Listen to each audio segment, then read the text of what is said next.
Now we're on day 5 of this lovely virtual learning experience.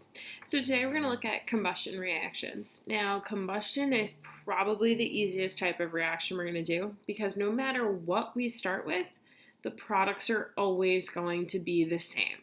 So when you see a combustion reaction, what you're going to see is some combination of carbon and hydrogen, and we add oxygen to it. Once again, our lovely diatomic.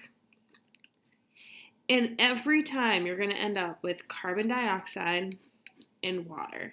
Now, if you read through the notes I gave you, this also tells you that you could end up with like some CHO combination plus oxygen, you get CO2 and water. Or if you have an incomplete combustion, we're going to end up with CO sometimes too, which is carbon monoxide. But for what we're doing right now, I just want you to focus on some carbon-hydrogen combination plus oxygen will give you CO2 and water.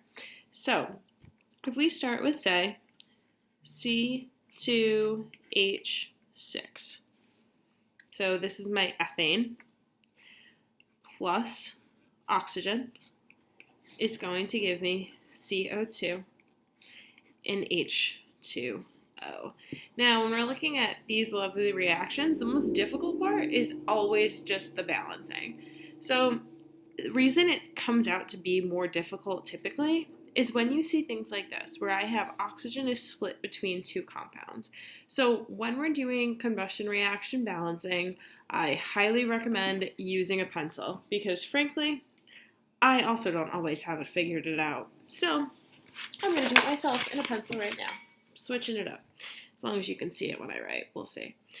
So here, I have 2 carbons to 1, 6 to 2, 2 to 3. All right. Ugh. So if I were to put a 2 in front of my carbon to start, I think that's where most people would go with this. So my carbons are now all set. Awesome. So now I'm going to look at my hydrogens. I have 6 here. I only have 2, so I'm going to put 3 in front. All right. So I have 6 H's, 6 H's. Now let's see if my oxygens balance themselves out. So now I have 4 and 3. So I have 7 oxygens on this side. And I have 2. Ugh. So typically this is where people start to panic. They think they have to erase everything and start over. Well, I'm going to give you a little advice here. So if I wanted to get to 7, arguably you could multiply this by 3.5.